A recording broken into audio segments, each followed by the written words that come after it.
Buenas tardes, compañeros de la sección D. Empezamos nuestra clase del día de hoy con 28 o 30 compañeros que se han incorporado.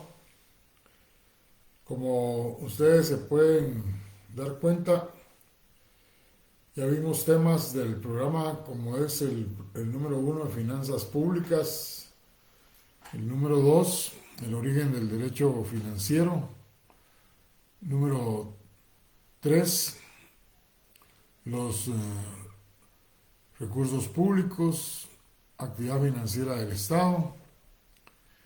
Y el día de hoy solo vamos a hacer una pequeña introducción en lo que es la teoría general de la tributación, porque hablar más es dejar a medias el tema, perdemos la relación de lo que se tiene que hablar, puesto que ya la semana siguiente inicia el primer parcial. Tengo entendido que a nosotros nos toca el examen el día jueves. No he recibido de la coordinación todavía el calendario, pero en la página sí ya fue publicado. Y ahí es donde me enteré de que nos toca el jueves. Al final, que ya hayan más compañeros incorporados, vamos a hablar sobre el examen.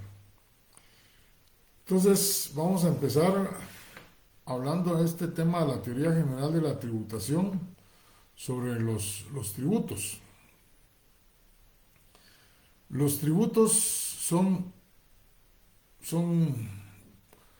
una institución que existe desde hace pero muchos años, desde el Estado antiguo. Ya se hablaba de tributos en el tiempo de los Ptolomeos en Egipto, en Grecia en el tiempo de Pericles, en Roma con Julio César y los demás emperadores romanos que hubieron. Estoy seguro que ustedes a través de sus años han tenido la oportunidad de ver películas históricas y ahí sale o se ve cómo cobraban los tributos en aquellos tiempos. O sea, la existencia de los tributos no es nada nuevo. La gran diferencia es que en el pasado los tributos se cobraban en una forma totalmente arbitraria y de acuerdo a la voluntad del rey, del emperador, eh, de la clase que estuviera gobernando. Y estaban confundidos los bienes del rey con los bienes propiamente del Estado. Y yo ya les conté que en Inglaterra en el año 1215 es cuando se crea la primera constitución, primera carta magna a nivel mundial, donde se separan los bienes del rey y los bienes del Estado. Y se le quita la potestad al rey de crear tributos, sino que eso ya queda como una facultad para los lores representantes del pueblo inglés, que es el símil aquí del Congreso, solo que allá está diferente su organización. Es en ese momento en que la forma arbitraria de cobrar tributos cambia y para que exista un tributo, entonces se debe manifestar a través de una ley. Esa es la gran diferencia sobre la existencia de los tributos desde el Estado antiguo hasta el año 1215. Porque todos los demás estados europeos acogieron de buena forma la creación de estas normas supremas y tomaron el ejemplo de Inglaterra. Un Estado, un Estado no puede vivir sin los tributos. Son su principal fuente de ingresos. Y en cualquier momento, en un estado de necesidad, es una facultad del Estado gravar la economía de los particulares. Ya les puse yo ejemplos cuando estábamos hablando de los recursos extraordinarios. Básicamente les hablé de los impuestos que se han creado en momentos de crisis naturales, políticas, sociales. Entonces no pueden desaparecer. Es mentira que un candidato a la presidencia nos venga a decir que va a eliminar todos los impuestos para crear un impuesto único. Ya en este tema que vamos a empezar después de los exámenes, ahí vamos a encontrar el material este del impuesto único para que se den cuenta que es una utopía. O sea, no es posible que a estas alturas nos quieran engañar diciéndonos que se van a eliminar los impuestos para crear un impuesto único. Eso es imposible.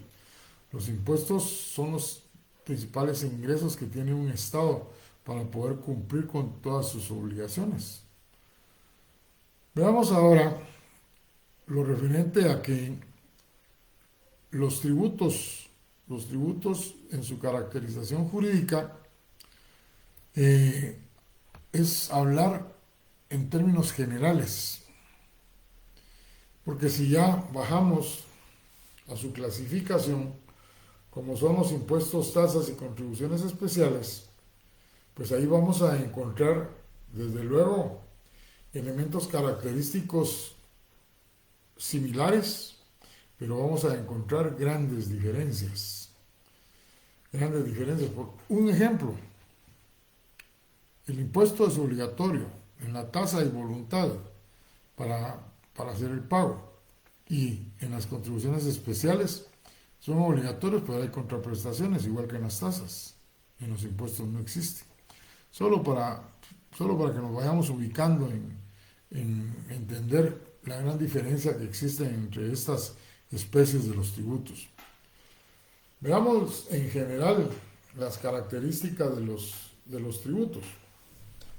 Bueno, son prestaciones en dinero. En las actuales economías del mundo, el aspecto monetario es el que determina todas las actividades mediante las cuales se desenvuelven los estados. Pero no implica que algunos estados permitan captar tributos en otra forma que no sea dinero.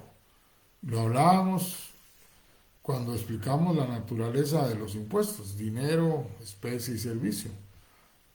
Les puse ejemplos de México, Brasil, Chile, en que sus legislaciones sí permiten captar pago de tributos en especie. ¿Por qué? Porque de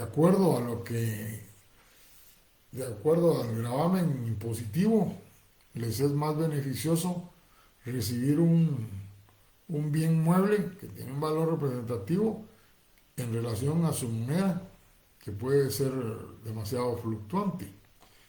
Les expliqué eso con la moneda mexicana. O sea, les entregan tantas onzas de oro que es pecuniariamente valuable, o sea que se le puede dar un valor en dinero. Y el Estado pues tiene más posibilidades de comercializar esa clase de bienes. Pero en el caso de Guatemala no es más que prestaciones en dinero. No hay ninguna regulación legal que permita al Estado de Guatemala cobrar impuestos, tributos que no sean en dinero.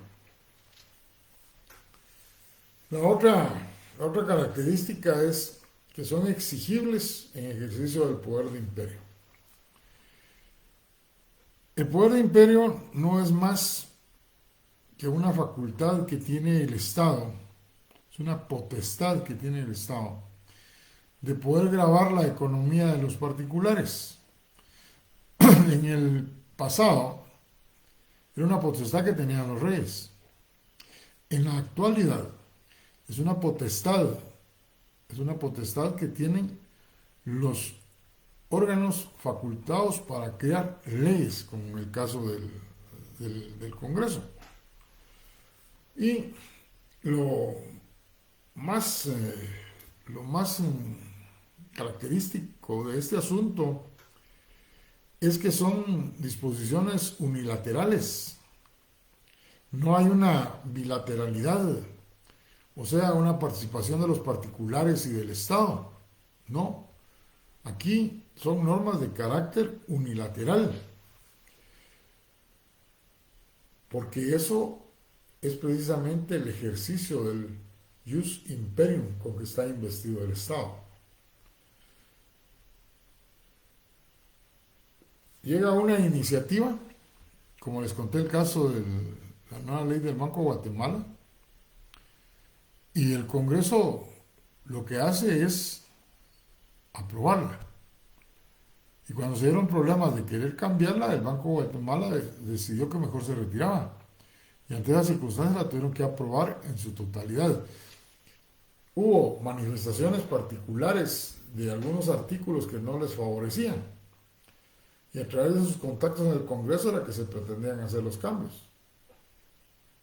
Pero sencillamente no se dio esa circunstancia. Por eso es que se dice que son disposiciones unilaterales que crea el Estado, en las que a nosotros solo nos queda cumplir con ellas. Acuérdense que son normas de derecho público, coercitivas, no hay manifestación de la voluntad ni de interpretación de las mismas. 3 situaciones que lo hacen esencialmente un derecho público. Luego tenemos que nacen en virtud de una ley, o sea, son producto de una ley, basado en aquel aforismo latino de nullum tributum sine lege. No existe tributo si no existe ley. Ningún Estado tiene la capacidad de poder hacernos requerimientos o requerir que le paguemos determinadas cantidades de dinero, aduciendo que es un impuesto que está vigente. Si no existe la ley, ese cobro podrá ser llamado de cualquier otra forma, pero jamás un tributo. ¿Por qué? Porque no existe la disposición legal. Si no existe la ley, no existe el impuesto, el tributo. En esos casos, volvemos a repetir, estas normas son producto del poder tributario del Estado. Son disposiciones unilaterales. Es la manifestación de la voluntad del Estado para gravar la economía de los particulares, pero a través de la ley. Si no existe la disposición legal, el Estado no tiene ninguna facultad para coaccionarnos, exigirnos el pago de una determinada cantidad de dinero. Y si así fuera, pues existen los mecanismos legales para demostrarle al Estado que está incumpliendo una disposición constitucional, como lo es que solo el Congreso y no el Ejecutivo, el único facultado para crear las leyes mediante las cuales se crean los tributos. Y eso ustedes lo encuentran en el artículo 239 de la Constitución. La Constitución actual presenta un problema que lo vamos a ampliar cuando estemos en el tema de las tasas. Pero la Constitución actual dice que el Congreso es el único facultado para crear impuestos, contribuciones especiales y arbitrios. Y dejó sin legislar lo referente a las tasas. Va totalmente en contra de la doctrina. ¿Por qué? Porque los arbitrios no son tributos. Los arbitrios están dentro de la esfera del derecho fiscal. Y dentro del derecho tributario solo están los impuestos, tasas y contribuciones especiales. Y omitió las tasas. Y el gran problema que se presenta ahora es que las municipalidades, siempre en su afán de cobrar cantidades de dinero a los particulares que están dentro de su jurisdicción, pues crean arbitrios, pero no les denominan arbitrios, sino que les denominan tasas. Y de eso pues, hay una doctrina legal grandísima en la Corte de Constitucionalidad, donde declaran inconstitucional esas disposiciones que crean los consejos municipales. Pero eso se da solo en aquellos casos en que los afectados tienen la facultad, tienen el dinero para poder pagar a un abogado para que interponga una acción de inconstitucionalidad. Pero todos aquellos arbitrios que crean con el nombre de tasas y que perjudican a personas de escasos recursos, pues sencillamente estos sujetos no les queda más que pagarlo, aunque sea inconstitucional. Cuando lleguemos al tema de las tasas, vamos a ampliar con ejemplos esta situación. Y por último, encontramos que dentro de las características de los tributos están que estos sirven para cubrir los gastos que le demanda el cumplimiento de sus fines. Desde varias clases atrás yo les he dicho que el Estado en la realización de la actividad financiera lo que persigue es captación de recursos y que esos recursos pues tienen doble finalidad. Una, atender las necesidades del propio Estado. Desde luego, solo el ejemplo de los sueldos de la burocracia explica todo. Pero además, para atender todas las necesidades que tiene la población. Y vean qué bonito se debe decir todas las necesidades. Realmente, estados como el nuestro, pues no logra satisfacer todas esas necesidades, pero ya como un estado benefactor que es, trata de atenderlas en su mayoría. Y ante su incapacidad económica y el mal uso de los recursos que obtiene, pues definitivamente queda en deuda con esa característica que tienen los tributos. O sea, los tributos en sí, y que son la principal fuente de recursos de un Estado, se utilizan para satisfacer necesidades sociales a través de los recursos públicos. Estos servicios públicos, estos servicios públicos, cuando el Estado los pone a funcionar, solo significan gasto, no tiene nada a cambio más que ir logrando el cumplimiento de ese fin supremo que es el bien común, nada más. Pero en la doctrina también se señala que los tributos, en algunas oportunidades, el Estado en ejercicio de su poder de imperio no los crea únicamente para captar recursos, sino que le da otros fines que se le llaman fines extrafiscales. ¿Por qué extrafiscales? Porque precisamente no tienen la principal esencia, que es captar recursos. para atender las necesidades de la población, sino que son creados, pero para obtener otros, para cumplir con otros fines. Por ejemplo, cuando se está importando un producto que está dañando la actividad industrial aquí en el país o comercial, pues el Estado, a través del Congreso, perfectamente puede subir el impuesto de importación a ese producto. Ya se dio hace algunos años, en el tiempo del presidente Arzú, eh, se estaba importando mucha leche del extranjero. No voy a hacer comerciales, por eso no digo los nombres, en beneficio, perdón, en perjuicio de la industria lechera en el país. ¿Y qué fue lo que hicieron? Pues sencillamente subir el arancel.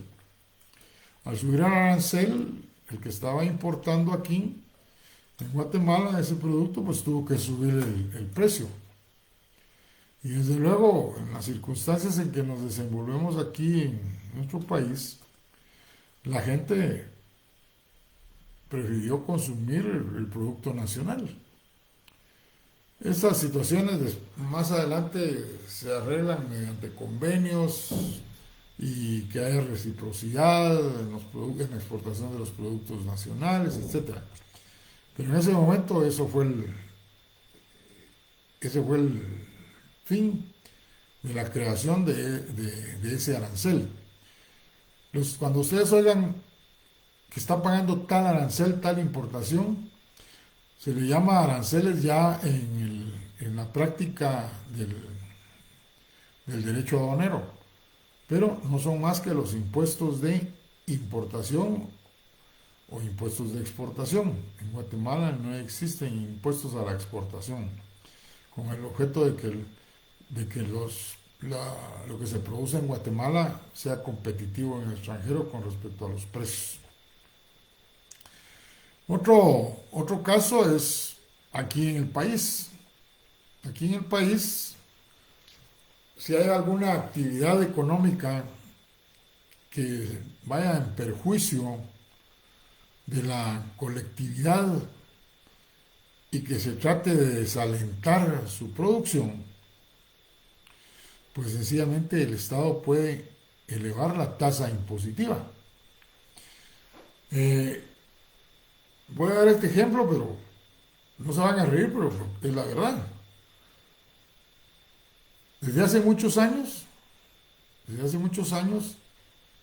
se trata y circula en distintos medios de que hay que subir el impuesto a la producción, comercialización de las bebidas alcohólicas y que eso va a desalentar, va a tener como objetivo que ya no se consuma mucho licor en el país. Esto es algo que yo vengo oyendo desde hace muchos años, pero nunca lo hacen. Pero también puede suceder, por ejemplo, cuando hay acaparamiento de determinados productos, como se ha dado el caso del maíz, que entonces, o arroz. Entonces el Estado guatemalteco va a anunciar que ante la escasez de esos granos básicos, va a liberar la importación de ese producto y lo va a liberar con tasa cero, o sea, sin que los que van a exportar de otros lugares a Guatemala paguen ningún impuesto.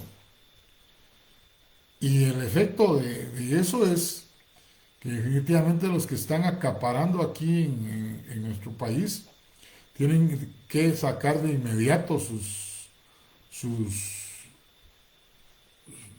granos al mercado, porque caso contrario van a perder. Esa es otra de las formas, otro fin extrafiscal que tiene la existencia de los tributos. En el material que les voy a enviar, después de estas características, bueno, solo para concluir lo anterior, los tributos entonces, independientemente de su esencia jurídica, que es proveer de recursos al Estado, han sido utilizados para fines económicos y sociales, porque se ha convertido en una herramienta de intervencionismo por parte del Estado en las actividades privadas, o sea, en las actividades de los particulares. Les decía que posteriormente a este punto de las características en el material está la clasificación de los tributos. Y dice, esa clasificación, los impuestos se dividen en directos e indirectos. Los directos en reales y personales. Los indirectos en los actos y el consumo. Las tasas se clasifican en judiciales y administrativas. Y las contribuciones especiales, hay contribuciones especiales por seguridad social, por gasto y por mejora. Cuando regresemos de los exámenes parciales, vamos a empezar prácticamente con la explicación de estos tributos, con sus características, definiciones, cómo operan, cuáles son directos e indirectos aquí en el país, cuáles son reales y personales, cuáles son los actos y el consumo, por ejemplo. Bueno, eso es con respecto a los tributos. Veamos ahora en qué consiste el poder tributario del Estado. El poder tributario del Estado, pues no es más que la facultad con que está investida un Estado para exigir contribuciones a las personas que se encuentran dentro de su territorio. Eso es una potestad, y en la actualidad una potestad legal que tienen los estados de gravar la economía de todas las personas que se ubican dentro del territorio de la República. En la Constitución ustedes van a encontrar un artículo donde están las obligaciones y deberes de los guatemaltecos. En una de las literales dice que todos los guatemaltecos deben de contribuir con el gasto público. ¿Y cómo contribuimos nosotros con el gasto público? Pues sencillamente pagando impuestos. Ese poder tributario se manifiesta entonces a través de los impuestos, las tasas y las contribuciones especiales. Así de sencillo. El poder tributario tiene sus características. Dice, es abstracto. Pues es abstracto porque no podemos materializarlo. Es una facultad que no se puede cuantificar, no se puede materializar. Sin embargo, los efectos de su ejercicio sí los sufrimos personalmente. Yo no tengo vehículo el año pasado y este año compré un vehículo y para hacer el traspaso del vehículo me dicen, no se puede hacer si no está pagado el impuesto de circulación de vehículos. Pero si vence hasta el último de julio, sí, pero como es ahorita el momento en que se va a hacer el traspaso, tiene que estar al día el pago del impuesto. O sea, ahí está la norma, no la puedo cuantificar, no es nada concreto, pero sus efectos sí los puedo sentir. Y ese es un ejemplo real que les estoy señalando. Por eso es que se dice que es esencialmente abstracto, pues para su existencia y plena vigencia solo se necesita la manifestación de esa potestad, ese ius imperium con que el Estado está investido. Es permanente. El poder tributario del Estado se considera que es permanente porque es algo connatural al Estado mismo. Ya les conté que el poder tributario se ha ejercitado desde los estados antiguos y solo va a desaparecer cuando desaparezca el Estado. Y eso no es algo utópico. O sea, mientras el Estado exista, va a realizar esa facultad con que está investido por la misma necesidad que tiene de recursos para atender las necesidades de la población. Es irrenunciable. Puede el Estado de Guatemala renunciar a todos los impuestos vigentes a la fecha, que son aproximadamente como 25, y crear un impuesto único y a través de él obtener todos los millones de quetzales que obtiene a través de los tributos existentes. No puede renunciar a ellos. No hay un solo impuesto que abarque los distintos objetivos que tienen los impuestos vigentes. Solo ahí encontramos la explicación real de lo utópico que es el impuesto único. No puede renunciar menos a su totalidad cuando, por ejemplo, en Guatemala el 75% aproximadamente de los recursos que se plantean en el presupuesto de la nación provienen de los tributos. El Estado no puede subsistir sin los tributos. Es necesario que ejerza su poder tributario para que pueda cumplir con sus obligaciones. Caso contrario es imposible que pueda atender sus necesidades y las necesidades de la población. La otra característica es que es indelegable. O sea, la potestad, ese poder tributario, el Estado no lo puede delegar en los particulares. Eso es lo que dice la doctrina, es intransferible. Esa es una facultad que únicamente puede ejercitar el Estado mismo. Sin embargo, he ahí la importancia de la clasificación de Mauricio Duverger, porque él, cuando habla de los recursos públicos, incluye ese tema de la parafiscalidad. Y cuando se da ese tema de la parafiscalidad, recuérdense que dijimos que es cuando el Estado faculta a órganos que están dentro de la órbita privada, no pública, sino que dentro de la órbita privada, y los faculta para que cobren cantidades de dinero en forma obligatoria y que a cambio den prestaciones. Eso es un tributo llamado contribución especial cuando está dentro de la órbita pública, ¿sí? Cuando está del lado del Estado.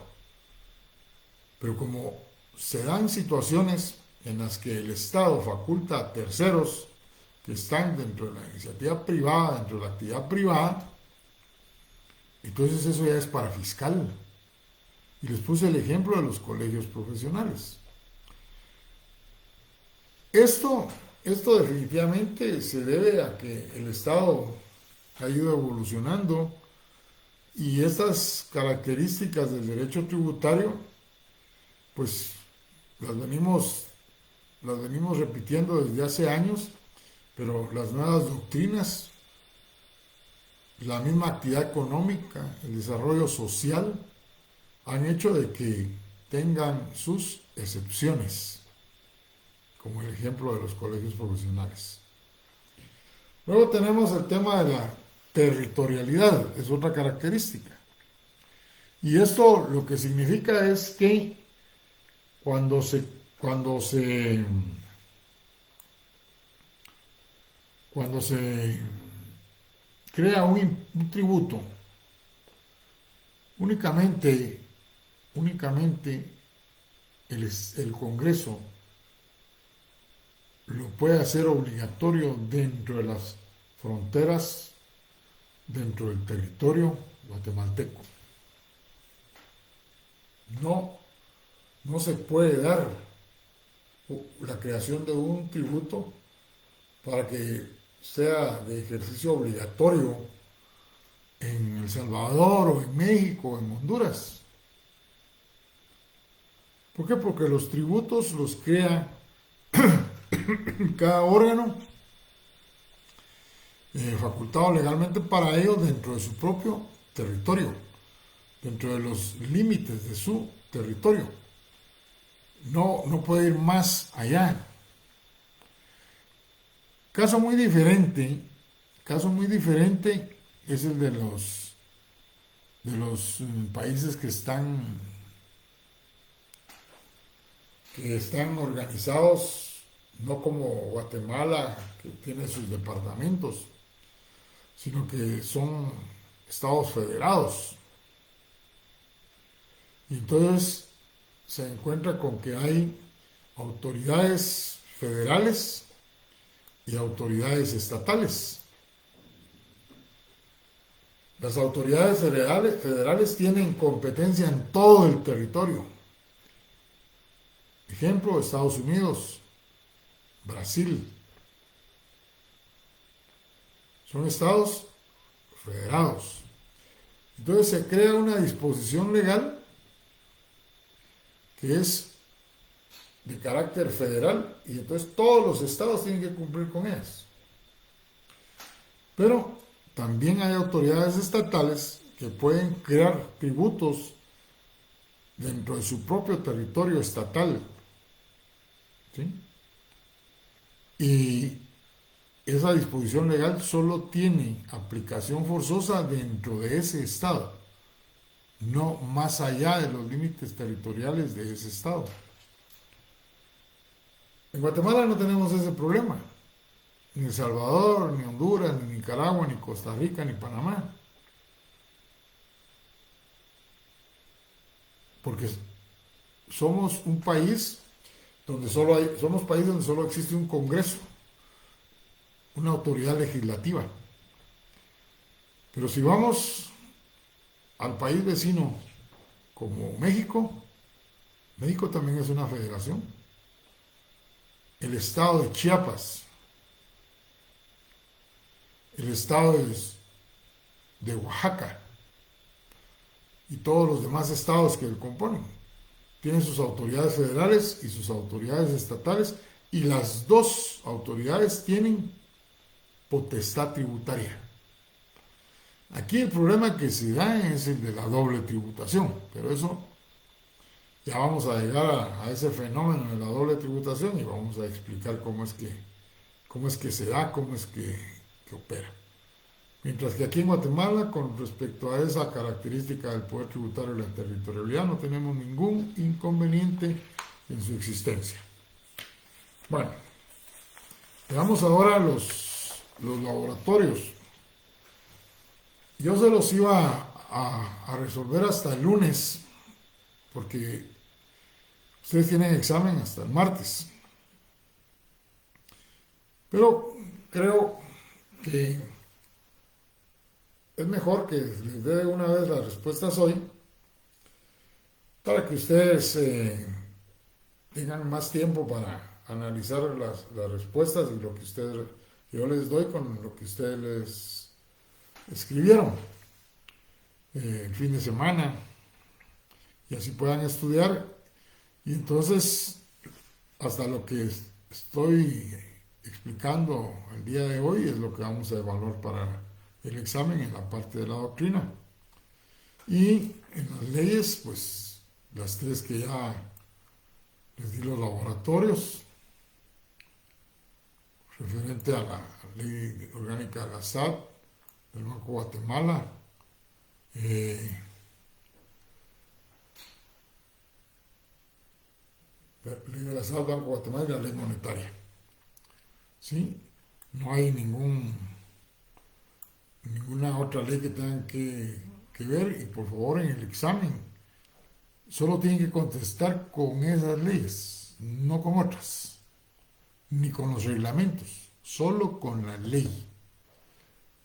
Porque puede ser que haya en otras regulaciones legales situaciones que se puedan asemejar a lo que estoy yo planteando, pero no son esas leyes las que estoy evaluando. Yo estoy evaluando esas tres leyes y en ellas se deben de circunscribir.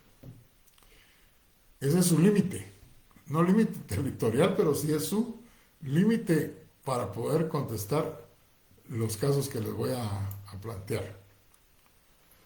La compañera Melanie Juárez escribió aquí el artículo 135, que es donde está lo de los deberes y derechos cívicos de los guatemaltecos. Ahí lo leen. Bueno, en el caso del laboratorio del Banco de Guatemala, en el primer caso, ¿es correcta la posición del presidente? No. La cita legal es el artículo 46, cuarto párrafo. Artículo 46, cuarto párrafo. En el caso número 2, ¿es correcta la posición de la Contraloría de Cuentas? Sí. ¿Por qué? Deben depositarse en el Banco de Guatemala. Cita legal, artículo 55, tercer y cuarto párrafo. Aquí creo que tengo un ejemplo bien concreto de lo que yo les decía, de que es necesario que lean las leyes. Porque a pesar de que son normas heterogéneas, no significa que yo no pueda utilizar los nombres de las instituciones. Por ejemplo, alguien que no reciba las clases y que no esté oyendo lo que estoy explicando, al ver la Contraloría General de Cuentas, él se va a remitir inmediatamente a la ley de la Contraloría y va a tratar de encontrar en esa ley la respuesta a este caso. Y ahí no va a encontrar nada de lo que yo estoy planteando. Por eso es que les digo que tienen que leer, no esperar a hojear la ley en el examen. La ley de la SAT y la ley del Banco de Guatemala. Porque yo puedo estar hablando de que el Banco de Guatemala dijo, hizo tal y tal situación, pero la respuesta está en la ley de la SAT. Por favor, no se confundan, es el error que yo más encuentro cuando califico los exámenes. Recuerden ustedes que el sistema califica la parte teórica, pero yo imprimo todo lo que es la parte práctica. Por la sencilla razón de que en los casos yo no puedo poner como respuestas en el sistema artículo 46, ley orgánica del Banco de Guatemala. Y vienen ustedes y contestan, sí, pero además del sí escriben algo más. Y cuando ponen la cita legal, solo ponen ley Banco de Guatemala. O si es de la SAT, solo ponen SAT. Ley de la SAT. Y entonces el sistema se las califica malas. Eso yo lo aprendí desde la primera vez por el problema que le sucedió a un compañero. Entonces yo imprimo la parte práctica y califico como que si hubiera hecho el examen en forma presencial. Y ahí es donde me doy cuenta también cuando trabajan en grupo, que la misma mala y la misma forma de contestar tienen varios compañeros y los empiezo a separar para llegar a encontrar 8 o 10 exámenes contestados en la misma forma. No puedo hacer absolutamente nada, sé que lo hicieron en grupo, no puedo hacer nada. Pero hay compañeros que tienen me imagino yo, alguien que dirige la orquesta y les da los artículos y todos escriben el artículo, ni siquiera se toman la molestia de chequear si ese artículo es el que corresponde. Y si por lo menos lo leyeran, se darían cuenta de que eso no es. Y entonces ya buscarían por su propia cuenta la respuesta correcta. Esto se los digo con el propósito de que en este examen hagan zona. El segundo parcial es más cargado. Bueno, en el caso número 3, se pregunta, ¿es correcta la posición del presidente de la Junta Monetaria? Sí. Artículo 23. Sí, artículo 23. Caso 4. ¿Es correcta la posición del presidente del Banco de Guatemala? No. ¿Por qué? Debe renunciar al de asesor, no así al de docente.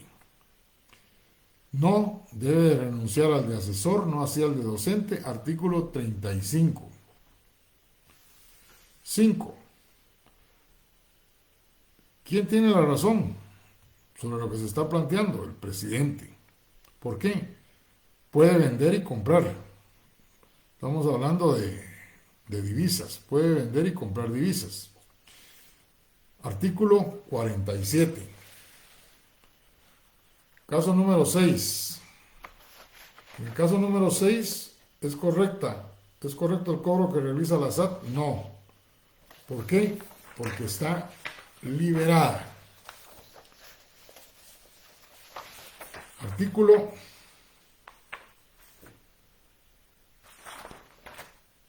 72. Artículo 72. Caso número 7. ¿Tiene derecho el gerente del banco a que le paguen los honorarios y costas? Sí. Cita legal, artículo 67. Este es un caso real. Yo lo había planteado antes porque sabía que se podía dar.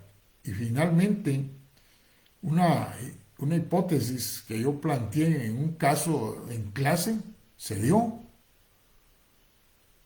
Hace algunos años, tal vez ustedes lo leyeron en las noticias, el presidente del Banco de Guatemala se vio involucrado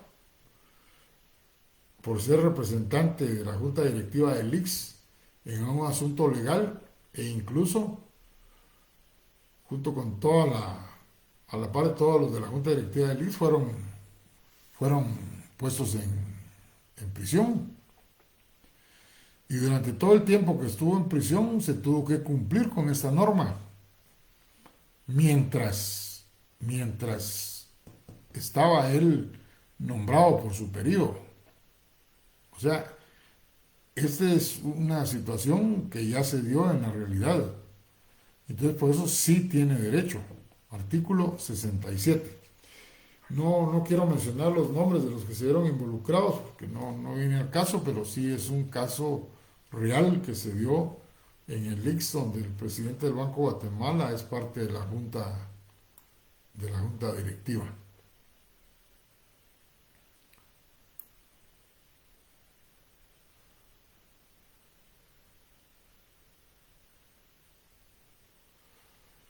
Aquí estaba leyendo lo que puso Melanie sobre Hong Kong y la China.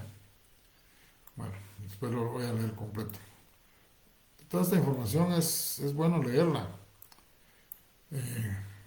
Cultiva nuestro acervo cultural, nuestros conocimientos.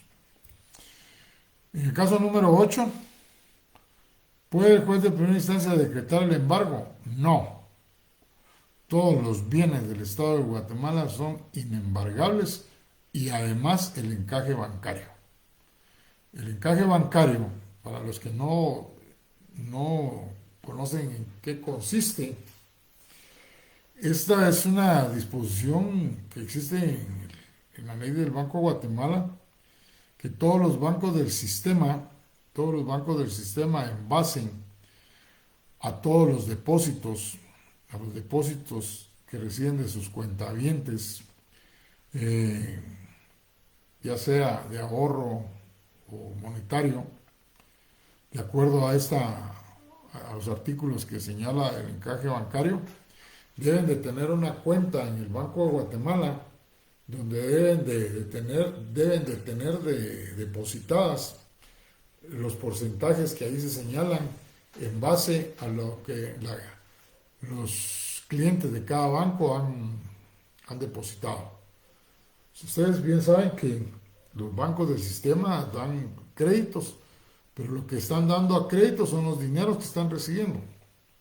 Y para proteger esos depósitos de los cuentavientes es que se establece ese encaje bancario.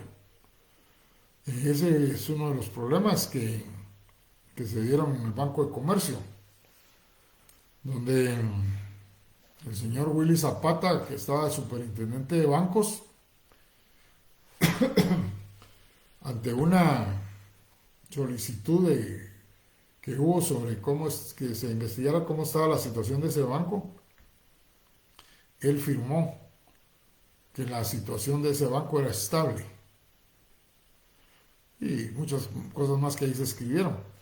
Y a los pocos días ese banco recibieron las llaves. El banco, todas sus autoridades desaparecieron.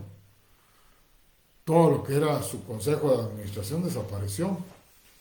Y los socios nunca han vuelto a aparecer y mucha gente perdió su dinero. Y se están tratando de hacer pago con el encaje bancario, eso no fue suficiente. Menos con los depósitos a plazo fijo que son millonarios. O sea, ahí se lavó mucho dinero. Casos de depósitos que se publicaron en su oportunidad, de gente que no tenía una explicación razonable de por qué había depositado esos dineros y no tenían ninguna actividad económica, pero se los recibieron y todos esos dineros desaparecieron. Solo hay una persona de ese banco, dentro de los directivos, que está siendo juzgado y que posiblemente a ver si sabía de toda esta situación. Y por eso es que se da esa figura del encaje bancario y que a la fecha no ha sido suficiente. Pero es inembargable por esa misma razón. 9. ¿Puede la Junta Monetaria negociar esta clase de títulos? Sí. La cita legal es el artículo 46. Pero son negociables siempre y cuando, fíjense, siempre y cuando la Junta Monetaria los defina como elegibles. Si no los define como elegibles, no van a poder ser no van a poder ser negociables. Esto lo pueden encontrar en el artículo 46, tercer párrafo. Luego tenemos el caso número 10. ¿Puede el Banco de Guatemala otorgar el crédito? No. ¿Bajo qué condiciones se pueden otorgar? Pues eso lo van a encontrar en el artículo 48. Pero les voy a leer así separadas cuáles son esas tres condiciones. 1, que el crédito no exceda el 100% del encaje bancario promedio requerido en periodo mensual. Aquí van ya las condiciones, ¿verdad?, para poder otorgarle un crédito a un banco que necesita un poco de liquidez, por ejemplo. 2, garantizar con títulos valores, garantía prendaria o hipotecaria. O sea, los mismos créditos hipotecarios que ha obtenido se los ceda al Banco de Guatemala. Por eso cuando ustedes hagan un contrato de préstamo ya sea fiduciario o hipotecario, van a encontrar una cláusula que dice que facultan al banco para que sin su aprobación y en cualquier momento el crédito pueda ser cedido. Esa es una condición, que no es voluntad del banco ponerla, sino que es algo que deben de poner para poder hacer operaciones como las que les estoy señalando en este caso. 3. El plazo no puede exceder de 60 días calendario. Y aquí estaban pidiendo muchos más días. 4. La tasa de interés debe ser superior a la que en promedio aplique en operaciones activas el banco solicitante. O sea, mayor de lo que ellos han cobrado a los clientes. La base legal la encuentran en el artículo 48. Todo esto, todo esto lo pueden encontrar en el artículo 48. Así como yo lo desglosé en 1, 2, 3 y 4, así lo pueden desglosar ustedes también. El crédito no puede exceder del 100% del encaje bancario promedio requerido en periodos mensuales. 2. Garantizar con títulos, valores, garantía, prendaria o hipotecaria de créditos. 3. El plazo no puede exceder de 60 días calendario. 4. La tasa de interés debe ser superior a la que en promedio aplique en operaciones activas el banco solicitante. Operaciones activas se refieren a los créditos que los bancos otorgan. Bueno, en el caso número 8, la cita legal que dije es artículo 43. Lo está preguntando Melvin. Muy bien, este es el laboratorio del Banco de Guatemala. De la ley monetaria, corto. Ya se dieron cuenta ustedes que es una ley muy corta, muy sencilla.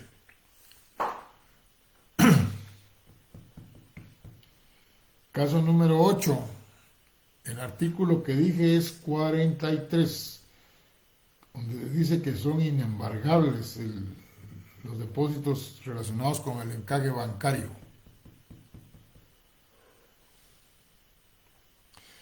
Bueno, en la ley monetaria, esperen aquí, Franklin Álvarez dice, ¿y qué pasa con ese plazo de 12 meses? Vamos a ver de dónde sacó ese plazo de 12 meses. Con el objeto de no provocar problemas a sus cuentavientes, solicita al Banco de Guatemala le autorice un crédito por la suma de tantos millones. El patrimonio del banco privado asciende a 375 y la solicitud a un plazo de un año. Un año, me imagino que son 12 meses, lo que él se está refiriendo. No puede solicitarlo a 12 meses porque el plazo mayor que se puede dar es a 60 días calendario, o sea, 3 meses. Muy bien. La ley monetaria. En el caso número 1, ¿es legal el procedimiento del empleado del banco? Sí. Artículo 3. 2. ¿Es correcta la posición del gerente financiero? No. Artículo 6. 3. ¿Es legal que el Ministerio de Economía sancione? Sí. Las multas son impuestas por el Ministerio de Economía, pero a requerimiento del Banco de Guatemala. O sea, el Ministerio de Economía por sí mismo no las puede imponer. Son a requerimiento del Banco de Guatemala. Monto de la sanción en su caso es con una multa por el equivalente en quetzales de hasta $10 de los Estados Unidos y el decomiso de los objetos motivos de la contravención. Artículo 21. Con multa, bueno, las multas serán impuestas por el Ministerio de Economía a requerimiento del Banco de Guatemala. B. Monto de la sanción con multa por el equivalente en quetzales de hasta hasta $10 de los Estados Unidos de América y el decomiso de los objetos motivos de la contravención. Artículo 21.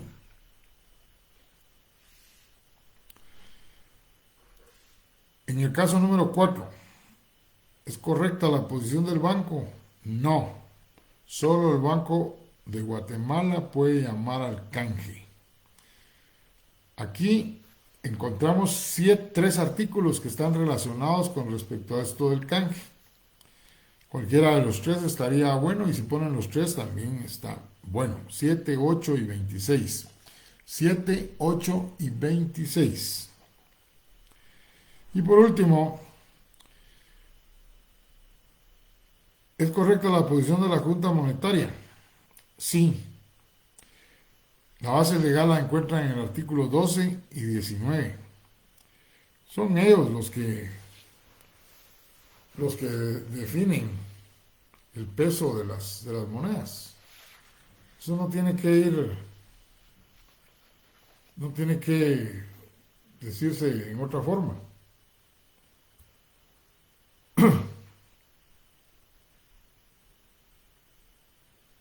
Y solo la Junta Monetaria, no es el Congreso de la República. Vean el artículo 12 y 19.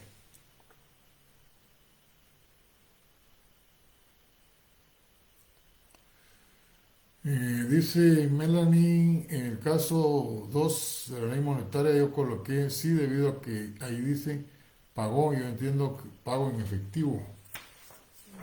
Me imagino que está hablando del Banco de Guatemala.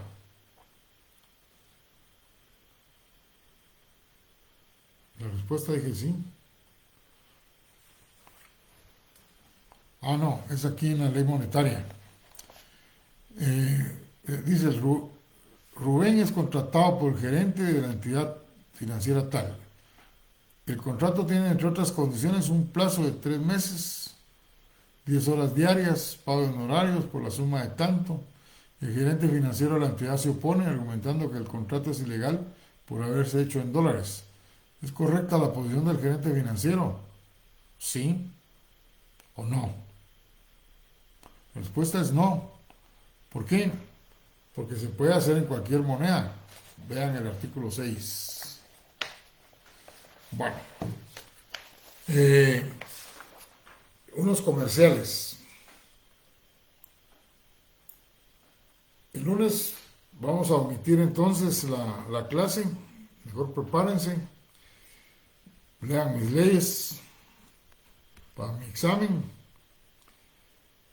El examen voy a evaluar en la parte práctica hasta lo que vimos el día de hoy. Mañana les mando el material de lo que expliqué hoy, que es el principio de los tributos y el poder tributario. Son 15 preguntas y la parte práctica, 5 casos. Lean bien las instrucciones. Por favor, entreguen su examen en el tiempo que se les está asignando, porque si lo entregan después de ese tiempo, el sistema ya no se lo recibe y ya no es cosa mía, yo ya no puedo hacer absolutamente nada. Ya ese problema lo han tenido otros compañeros y me dicen, ¿me puedo examinar en extraordinario? No, ya se examinaron. El extraordinario es para los que no se pueden examinar y que tienen una causa justa para no haberlo hecho. O sea, pierden los 15 puntos. Y igual en la parte práctica. Son 5 casos a 3 puntos cada uno. Si el razonamiento es correcto y la base legal es correcta, tienen los 3 puntos. Si el razonamiento es incorrecto y la base legal es correcta, tienen 1 punto. Así es como califico la parte práctica. El otro tema en la parte práctica, vean que se los estoy recalcando. Tienen que poner el artículo, o sea, la base legal, pero no solo el número. Tienen que poner el artículo y la ley en que se encuentra ese artículo. No me importa que lo pongan abreviado, ley de la SAT, o pongan decreto número tal. Es más fácil poner ley del Banco de Guatemala, ley de la SAT, ley monetaria. Y por favor, no me estén poniendo explicaciones en los casos. El examen es concreto, sí o no. Y solo en aquellos casos en que yo pregunte por qué, entonces sí expliquen. Así no me complican a mí la vida para calificar, ni me dan lugar a que me equivoque. Por favor, no estén transcribiendo artículos en el examen. Me imagino que tienen suficiente tiempo porque los demás casos no los encuentran y por eso se ponen a escribir artículos que tienen a veces hasta 15 líneas. Por favor, no hagan eso. No hagan eso porque cuando yo imprimo, entonces gasto mucho más papel del que debiera gastar, por ejemplo. Y aparte, es más tardado para mí calificar porque tengo que leer para ver si alguna explicación pusieron del por qué pusieron sí o no. Entonces, por favor, concreto. Estos exámenes son para que ustedes razonen y después de razonar pongan sí o no. Y el por qué con palabras bien concretas. Por favor, no se extiendan. No necesitamos que se extiendan. Yo les puse aquí algunos exámenes que decían por qué y no les escribí tantas cosas, solo al grano, a lo que es. Eso va a facilitar la calificación y también para que yo les dé notas mucho más rápido. Vuelvo a recalcar, entrenos en el tiempo que se señala, caso contrario, el sistema ya no se los recibe después.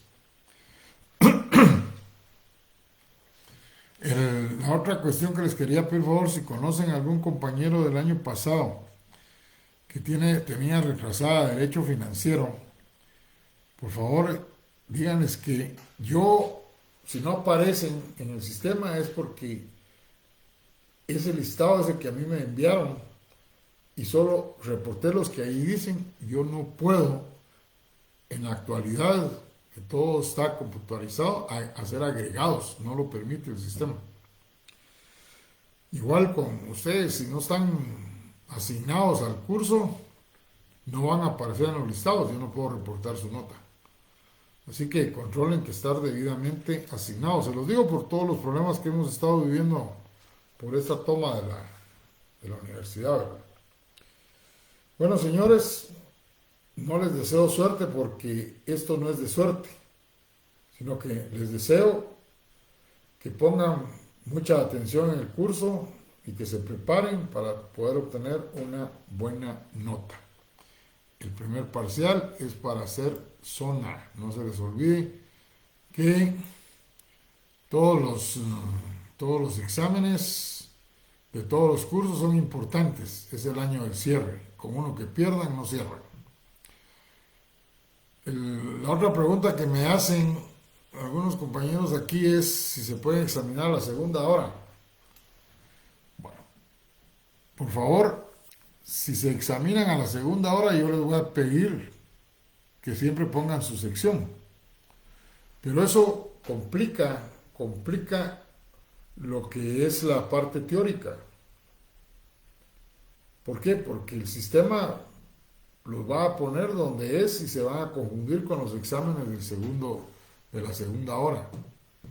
Y el que haga una parte en la primera hora y no le dio tiempo de hacer la parte práctica y por eso se va a someter en la segunda hora, tiene anulado el examen. Eso no es permitido. Esos exámenes así los anulo y no tienen derecho a examen extraordinario. Por favor, examínense a su hora. 5:30 la D y a las 7 de la noche la C. Muy bien, que todo les salga excelente para el día del examen. Buenas noches, feliz fin de semana.